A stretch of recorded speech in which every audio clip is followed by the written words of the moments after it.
পুরসভার ডাস্টবিনের বালতিতে চেয়ারম্যানের বাড়ির ফুলের টব। মারাত্মক অভিযোগ কংগ্রেস কাউন্সিলরের।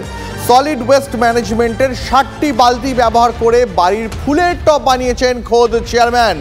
জলপাইগুড়ি পুরসভায় বোর্ড মিটিংয়ে এমন বিস্ফোরক অভিযোগ কংগ্রেস কাউন্সিলর অম্লান মুন্সির। আরো বিস্তারিত জানতে চলে যাব সহকর্মী নীলেশ্বরের কাছে। নীলেশ্বর, একজন চেয়ারম্যান, তিনি তো যথেষ্ট বেতন পান, তার বাড়ি থেকে একটা ফুলের টব কেনার পয়সা নেই যে তাকে পুরসভার বালতি ব্যবহার করতে হচ্ছে। দেখো, গতকালকে কিন্তু ঠিক এই জায়গা থেকেই বিতর্কটা শুরু হয় এবং কংগ্রেসের যিনি কাউন্সিলর রয়েছেন অম্লান মুন্সি, তিনি 24 নম্বর ওয়ার্ডের কাউন্সিলর, তিনি ওই বোর্ড মিটিংয়ে দাবি করে বসেন যে জলপাইগুড়ি পুরসভার যিনি চেয়ারম্যান রয়েছেন তার বাড়িতে সলিড ওয়েস্ট ম্যানেজমেন্টের যে বিভিন্ন ডাস্টবিনগুলো রয়েছে সেই ডাস্টবিন ব্যবহার করে নাকি এই ফুলের টব তৈরি করা হয়েছে। আর এইটার পরেই কিন্তু কার্যত ওখানে বিশৃঙ্খলার সৃষ্টি হয় এবং তার দিকে ফিরে আসে বলে অভিযোগ করেন তিনি, এবং এরপর তিনি ওখান থেকে ওয়াক আউট করে আসেন। পরে তিনি জেলা কংগ্রেস কার্যালয়ে বসে সাংবাদিক সম্মেলন করে বিস্তারিত জানান। অনেক ধন্যবাদ নীলেশ্বর।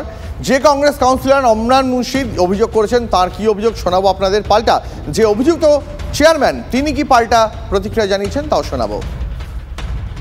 জলপাইগুড়ি পৌরসভাকে কেন্দ্র করে যে দুর্নীতি এবং কেন কদমতলায় উনার পদত্যাগ চেয়ে ধর্ণা দিয়েছিলাম তা আমি তুলে ধরেছি। আজকে উনার মুখ্যমন্ত্রী যখন রেল অ্যাক্সিডেন্টের পরে রেলমন্ত্রীর পদত্যাগ দাবি করে, তখন জলপাইগুড়িতে করলা ব্রিজ উদ্বোধন করতে পারিনি আজ পর্যন্ত। জলপাইগুড়ির যে উন্নয়ন সেটা স্তব্ধ। আজকে মাদ্রাসার মাঠের কোনো উন্নয়ন হয়নি, আজকে পার্কিং জোন হয়নি, আজকে হকার্স কর্নার হয়নি। আজকে জলপাইগুড়ি নেই রাজ্যের বাসিন্দা, জলপাইগুড়ি পিছিয়ে পড়া একটা শহর। তাহলে যদি রেল অ্যাক্সিডেন্টের জন্য আমরা এবং টিএমসি কংগ্রেস যৌথভাবে বলতে পারে যে রেলমন্ত্রীর পদত্যাগ চাই, তাহলে জলপাইগুড়ির অনুন্নয়ন এবং দুর্নীতির জন্য আমি কেন বলবো না যে পৌরপতির পদত্যাগ চাই। গুরুত্বহীন লোকের কোনো গুরুত্বহীন জবাব দিতে পারিনি। আমার মনে হয় উনি গ্রহণযোগ্যতা হারিয়েছেন। উনি যেই দল থেকে বিলং করেন সেই দল আজকে তলানিতে, এবং উনি আবল তাবল বিকৃত কথাবার্তা বলছেন। একটা মানুষ যখন একজন মহিলা সম্পর্কে কোনো কথা বলবেন, তার মধ্যে আমার মনে হয় একটা শালীনতা থাকা প্রয়োজন।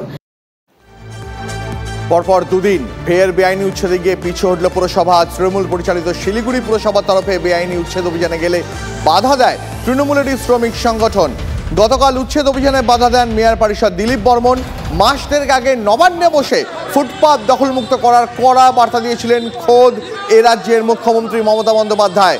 তারপর থেকেই কোমর বেঁধে ময়দানে নেমেছিল শিলিগুড়ি পুরসভা।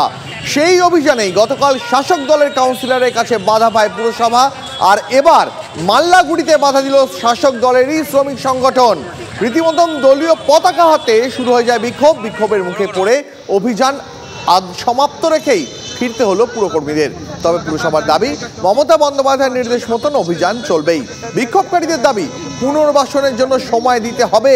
এইভাবে হঠাৎ উচ্ছেদ করলে চলবে না। আমরা শুধু একই চাই, একটাই দাবি আমাদের, পুনর্বাসন চাই। আমাদের পুনর্বাসন দিক, আমরা এখানে উঠে চলে যাবো। পুনর্বাসনের লোকেদের কোনো খরচা করা জায়গাটা ভাঙতে হবে না, আমরা নিজে ইচ্ছায় ভাঙিয়ে দিয়ে চলে যাবো। যেহেতু আমরা পাচ্ছি, আমরা এখানে কেন থাকবো? আমাদের অনেক লোন ফোন নেওয়া আছে, আমরা চাই আমাদেরকে দোকান দিয়ে তারপর দিদি দোকান ভেঙে দিই। আমরা অনেক ঋণ আছে, ঋণ কি করে শোধ করবো? টিউশনি আছে, স্কুল আছে, আমাদের দোকান ভাঙতে আমরা দিব না। আমাদের বসার জায়গা করে দিয়ে তারপর আমরা নিজের ইচ্ছায় চলে যাবো। এই মানুষগুলো কিন্তু 46 নম্বর ওয়ার্ডের বাসিন্দা, 46 নম্বর ওয়ার্ডের ভোটার, শিলিগুড়ির ভোটার। তো কাজেই এটাকে ভাঙার আগে এদের পুনর্বাসন দিক, তারপরে ভাঙো। আর জোর জবরদস্তি যদি করে, আমার যদি কোনো অঘটন ঘটে, তার জন্য টোটাল কর্পোরেশনকে এবং সরকারকে দায়িত্ব নিতে হবে। আমি এটা চ্যালেঞ্জের সঙ্গে বলছি। রাজ্য সরকারের একটা ঘোষিত নীতি আছে, এখন আমরা সেই ঘোষিত নীতি অনুযায়ী আমরা কাজ করব। প্রয়োজনে আরও আলাপ আলোচনা হবে, কোনো অসুবিধা নেই। কিন্তু রাজ্য